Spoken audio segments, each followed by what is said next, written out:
The latest GT-R Nismo needs little introduction, even though Nissan has made a number of tweaks to this last and final run-out example.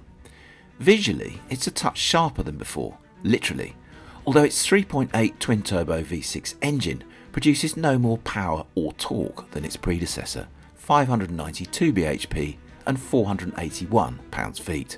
At its claimed 196 mph top speed, the GT-R generates just over 100 kg of downforce, and although its chassis is still defined by a complex and still brilliant four-wheel drive system, its weight of 1725 kg no longer seems just as titanic as it once did.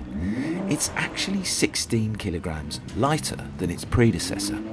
The brakes are carbon ceramics this time, however, while the 0 to 62 claim remains an eye-watering 2.6 seconds. So with all that in mind, just how quick is the latest Nismo GT-R around Angelsey, and what's it like to drive at 7/10 before we get the stopwatch out?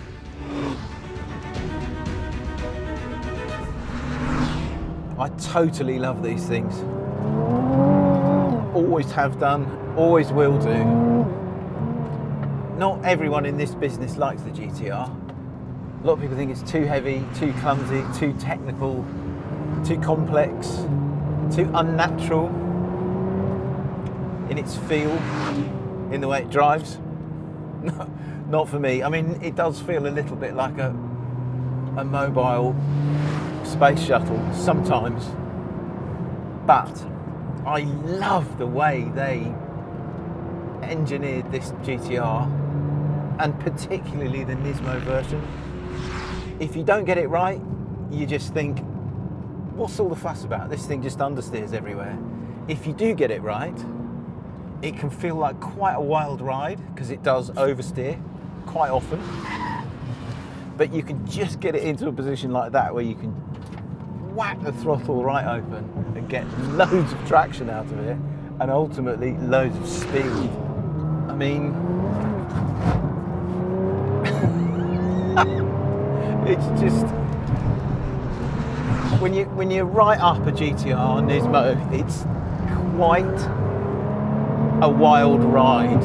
If you are committed under brakes, if you kind of semi-send it into most corners and then have the confidence to get on the throttle as early as possible to kill the understeer and deal with a little bit of that.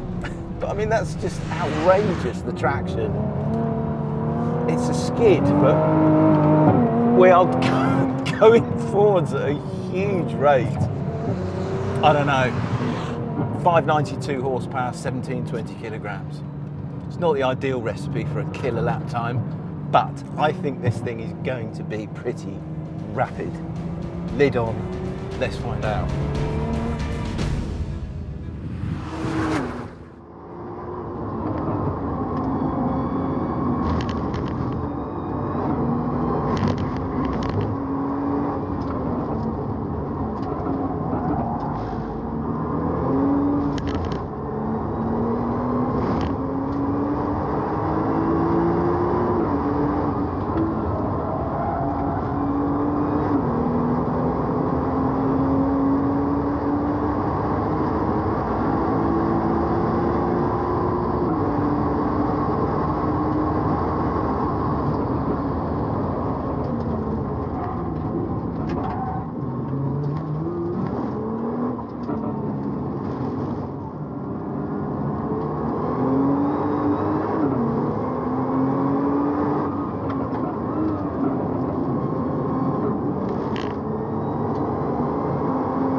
It's quick, is the Nismo, no question about that.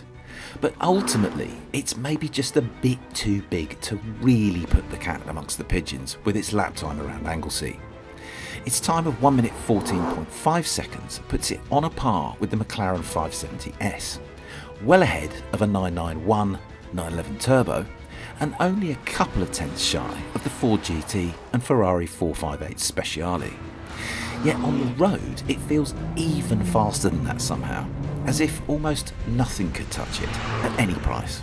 Whatever the truth of it, we say goodbye to this icon of speed and technical innovation with a heavy heart, because there won't be cars like this in years to come.